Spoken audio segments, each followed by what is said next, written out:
my name is Michelle and welcome to the Faecrate channel. Let's talk about The Iron King. This book was released 10 years ago and I read it when it came out. It was one of my absolutely favorite books. It was a book that introduced me to the fairy world. Then I went on to read some books that were around the same topic by Holly Black, and then I discovered Cassandra Clare, and it just started my love for YA.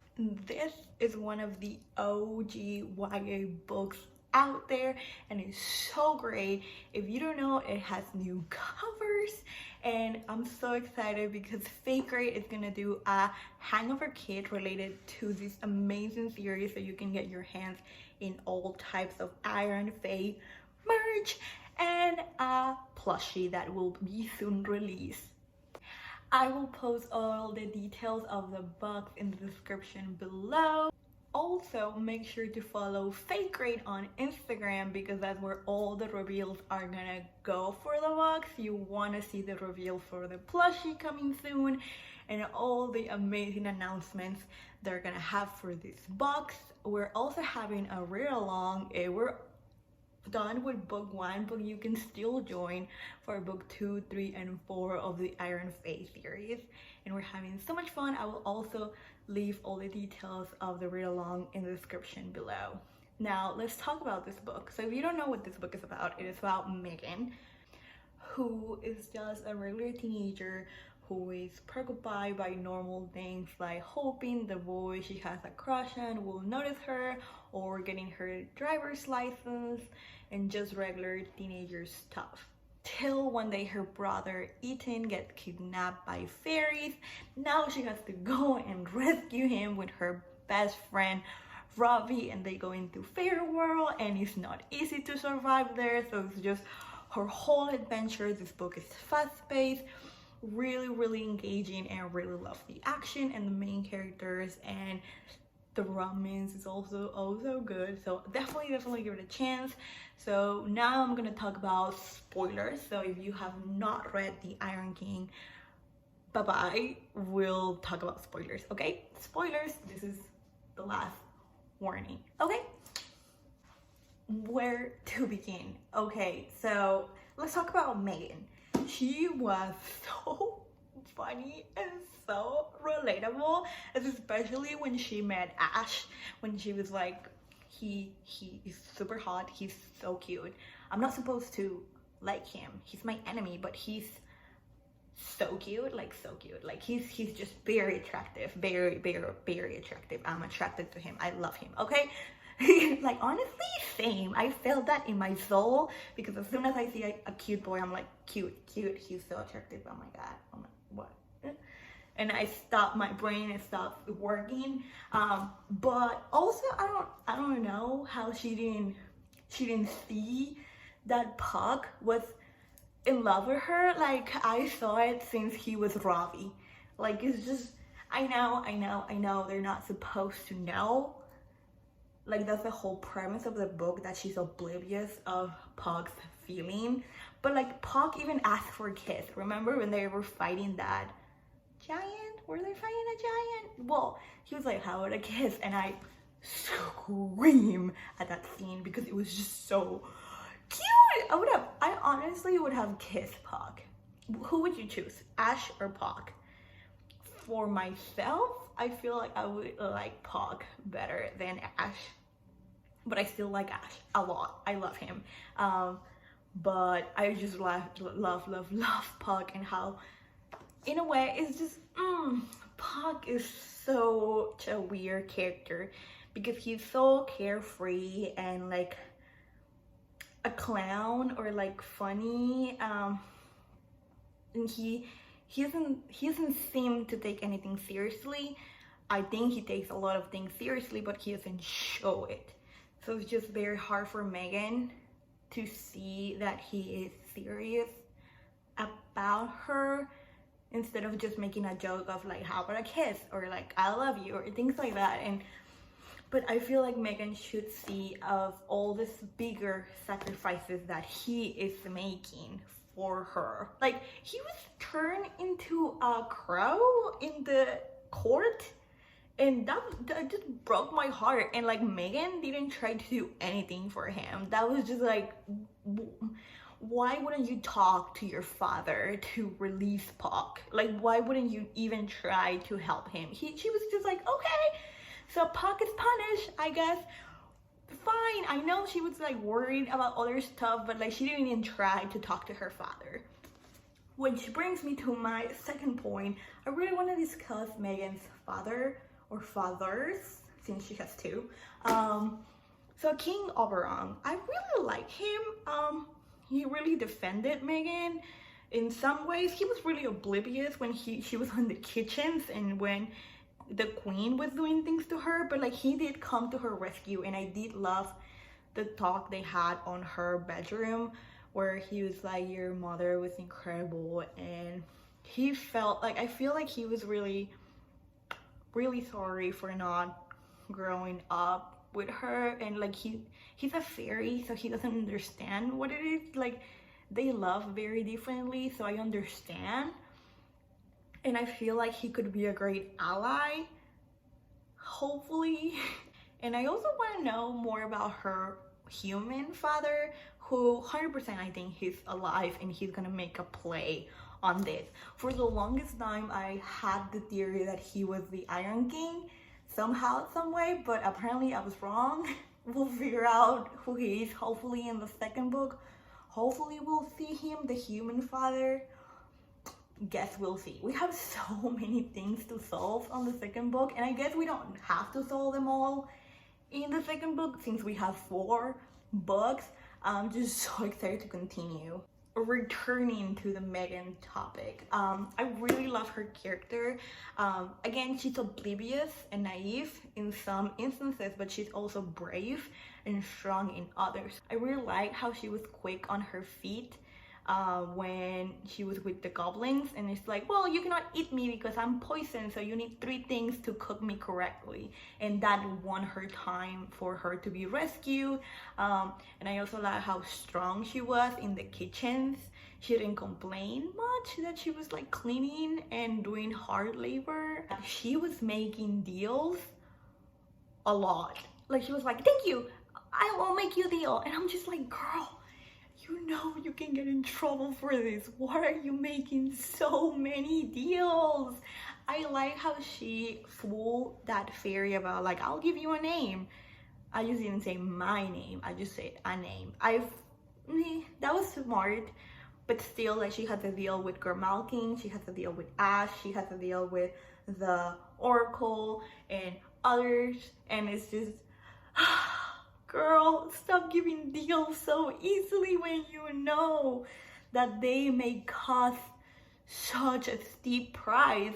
It was so sad to see her lose the memory of her father. I feel like, again, that's gonna play a bigger picture on future books because we mentioned her human father a lot, and I feel like he's gonna be a really big part of it. Now let's talk about my favorite character, who was Grimalkin.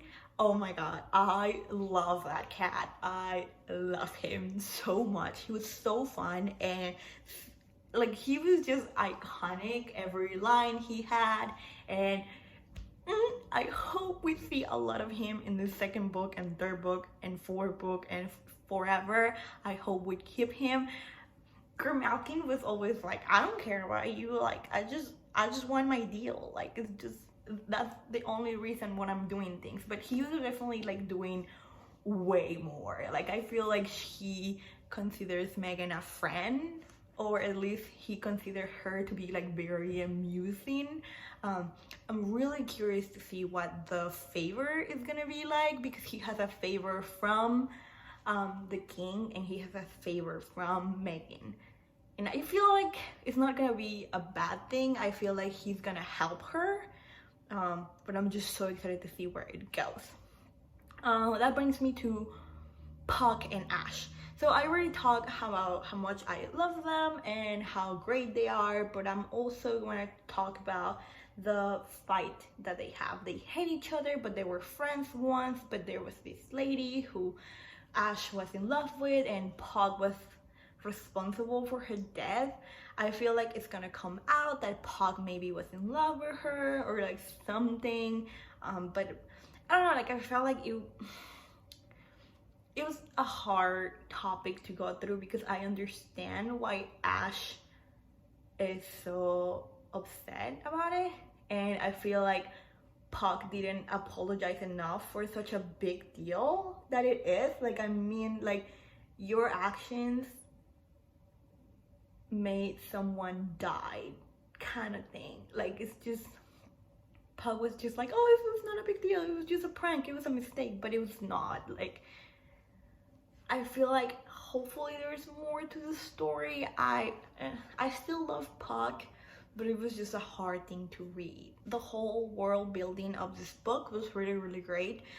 There's one thing that it was very different from all the fair worlds we have read, and it was that this is kind of centered in the belief of people. So basically the never never is tied to people's beliefs. So the more people believe, the bigger, the better, the more beautiful, the more powerful it is. So like with technology, people are starting to believe less in fairy tales and more in, you know, the future. And I love that whole like juxtaposition of like the more technology we have, the less we dream in a way.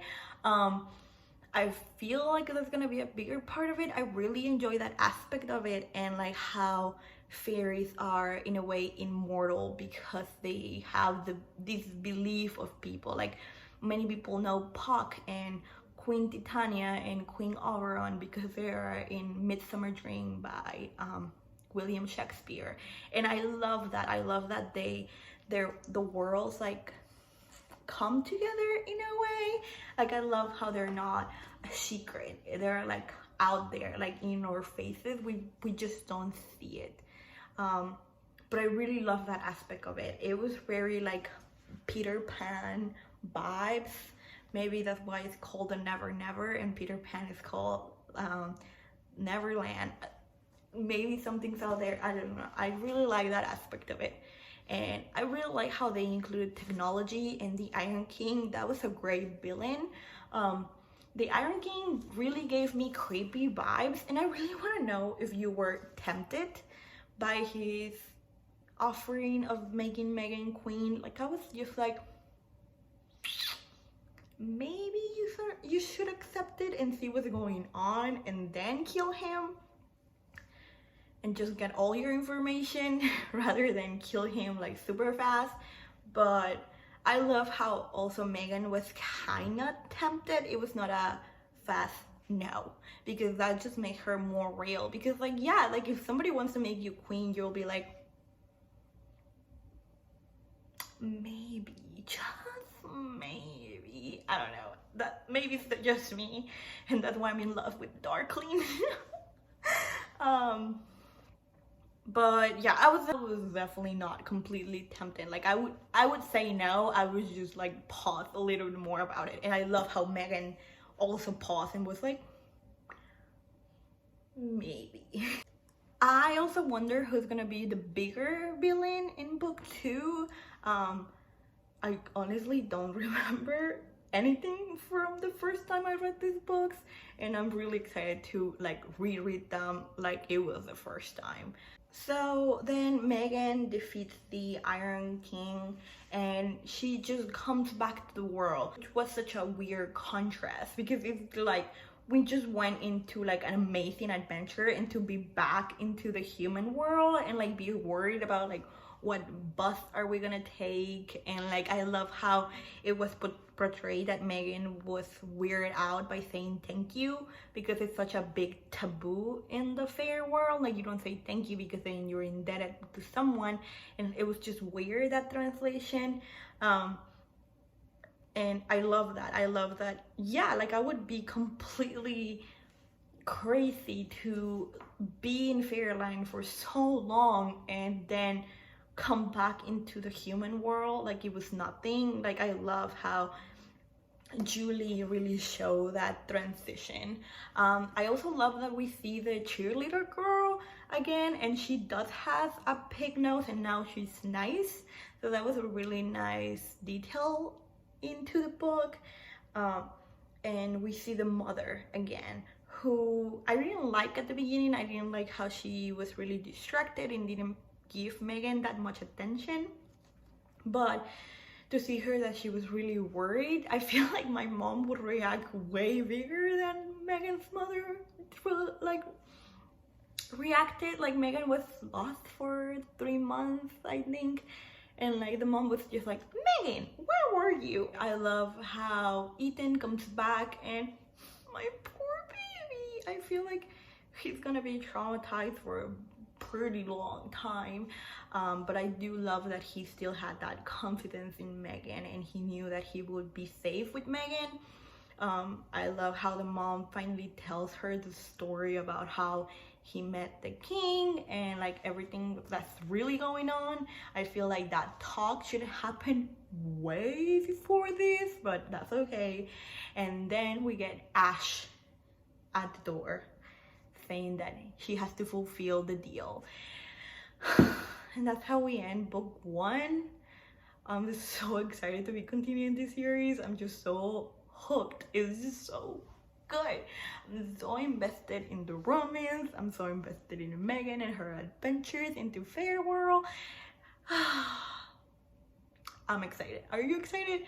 So remember, Faecrate is doing a hangover kit for this amazing series.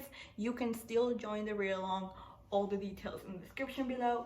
Thank you so much for watching. I'll see you next time.